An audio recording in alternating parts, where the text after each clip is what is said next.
Let's travel to Singapore. I'm gonna show you the best place to eat, thing to do, and place to go to make sure that you maximize your stay in this small yet dense with activity city/country. Let's explore Singapore together. So welcome to Vico Travel. We're gonna start off by getting ourselves some Singapore dollar. So I'm just coming from Vietnam at this stage, so exchanging Vietnam dollar to Singapore dollar was very easy on the airport. And you want to download in your phone this Grab apps, guys. It's going to be helpful to get you around in terms of taxi and private car. However, Singapore public transport system have been very easy and very convenient to use, so you can get around using public transport as well. Now I'm arriving quite late in the evening. Guess what country this is?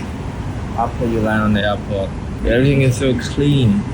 There's no beeping, there's no screaming, there's no yelling, there's no patrolling. Wow. There you go, the $1 million shop.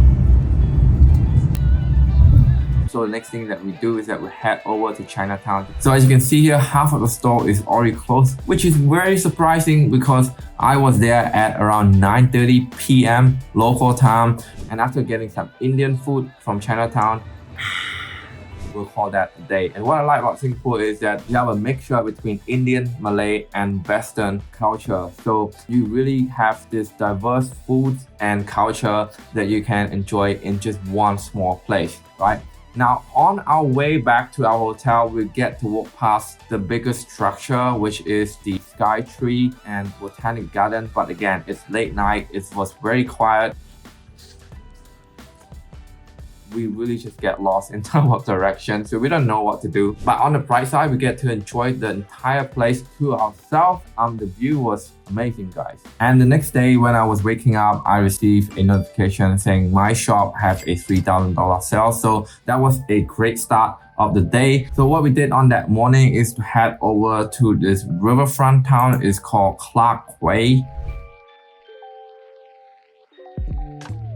It has some cool architects and engineering, but really we want to head over to this famous dim sum place that only local would know, and it had been recommended to us by a local friend. It's called Swee Choon dim sum, and it has massive amount of Google review, 10,000 Google review. Wow, look at that. Spread the butter.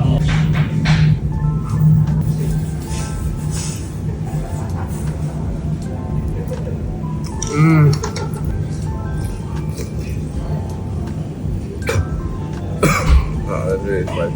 I'll make sure to leave the link of that place in the description, so make sure that you check that out. And one of the things that you know about Singaporean is that dim sum are their signature dish, alongside with chicken rice and noodle. Now the next thing that you want to check out on your way back is Bugis store. This is a local shopping district. You have a lot of street food vendor and local food that you can explore in here. Nothing too fancy, but I really like the authenticity and really enjoy exploring Singapore on my first day there. And when the sun is starting to go down, and you cannot skip the Garden of the Bay, right? Wow. This is the view. This is where you can see the iconic Singapore photo with this super tree in the background, as you can see here, with the Marina Bay Hotel in the background. And this is the hotel with the boat light feature on top. It was very cool to see that in real life. In my opinion, it's one of the most fascinating architects that humans ever built. Again, guys, you have to see this at nighttime because the light will come up, and it's a lot cooler than exploring this during the daytime. We actually end up buying a ticket to the rooftop. This is called one of the super tree rooftop, where you can get even better and a close-up photo with the Marina Hotel. And as you can see here, some of the photo look just amazing, perfect for that Instagram post. Now, after you come back down, after finish taking photo, you want to time this correctly, but there's always a show every day, I believe, on the Sky Tree, which is the super tree. They have some music, and then they have some light show where the light and the tree keep changing color alongside with the music.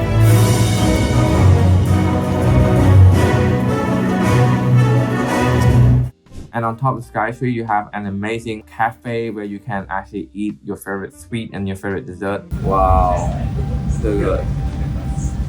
Sweet layer, you see, black and white.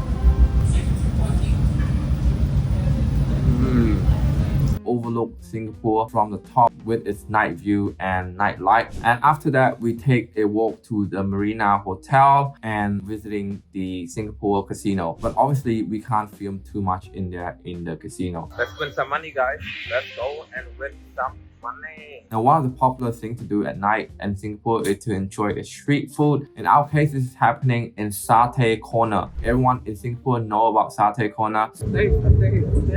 This is where you can find a bunch of street food and local restaurant gathered together. Really a good place and a good opportunity to try authentic food. Wow.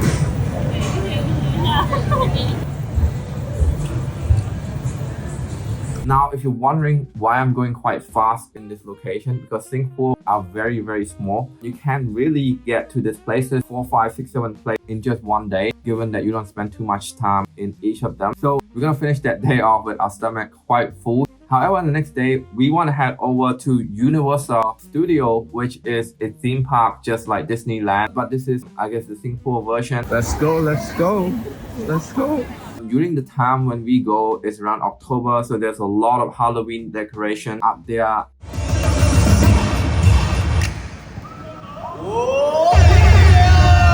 It was very hot in Singapore, so make sure that you have a hat, sunscreen and sunglasses. There's no really winter, it's really just summer all year round because Singapore is located next to the equator. If you've never been there, just make sure that you are well prepared for you and your family. Now, one of the things that I like over there is to watch the entire behind the scenes of a movie set.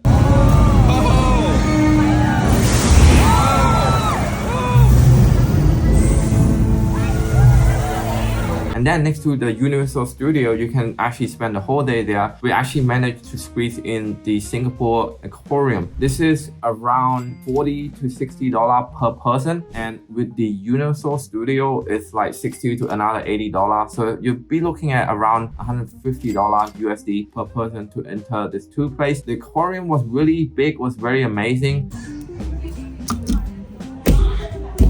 What you got? Oh.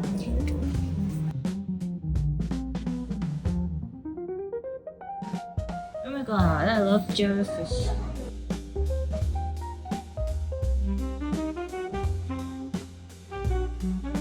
They have a lot of different species and marine life, and it's just really a good place to actually calm down and look at how slow the jellyfish swim. It's just that by looking at fish, it's giving you that sense of calmness.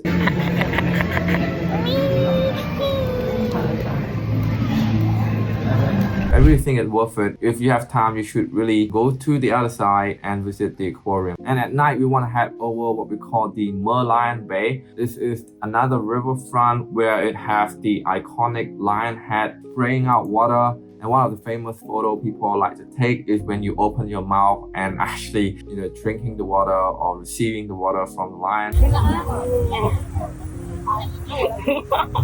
It was a very cool experience. Now, one of the things that I like about this place is that it's really packaged with a lot of high-end bar and high-end restaurant. So once you finish taking your photo, there's going to be lots of high-end bar that you could, enjoy your drinks for the night and really soak in the Singaporean atmosphere at that night itself. Now, for me personally, just because I don't drink alcohol, we head over to the Durian shop nearby and we just purchased Singapore Durian. Now, Singapore is really famous for the durian, just like Malaysia, and the durian is really very different from Thailand. They have the big seed, soft meat and sweet one. Well, check this out, guys. This is probably one of the biggest durian I've seen. I would really highly recommend that you check that out. And then after that, we're just really enjoying our food at the local restaurant. Now, on our last day in Singapore, we want to visit the place that we have visited, but during daytime this time, so we can prepare with hats and sunglasses. The place just giving you a different feel and different vibe during daytime.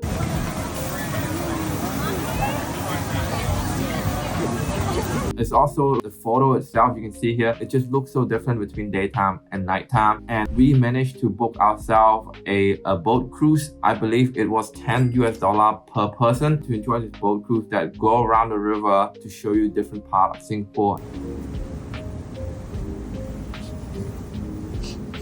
and you actually feel quite cool as well despite it being hot, just because that the boat is on the river and you get some of that sea breeze, and it has a well shaded rooftop as well. So what I like about that boat cruise is that you actually can choose where to stop. So we choose to stop at this stop called Clarke Quay, same place that we start on the first day, and we choose to take a walk at this park called Fort Canning Park. And I get to see on the weekend there's a lot of local and lots of Myanmar people just enjoying their picnic. So many people.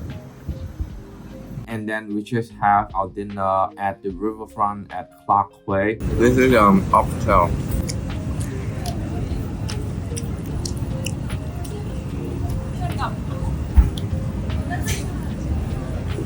Holy shit!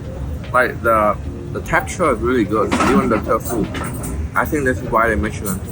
And I think it has some of the best restaurant and some of the best view in Singapore overall, even though it's not cheap. But that is it. That is the end of our trip in Singapore. I think we spent a total of 3 days, 4 nights there. But in my opinion, there's so much thing to do, such as Sentosa Beach and the other side of the island. And if you like this video, make sure you give it a thumbs up. Now, if you want to know how I was able to semi-retire in my 20s in Southeast Asia and traveling to country like this while making money online remotely, make sure that you check the link in the description alongside with the places. We're also giving out a free course on how to become a true digital nomad so you can experience your life to the fullest potential. Anyway, see you on the next one.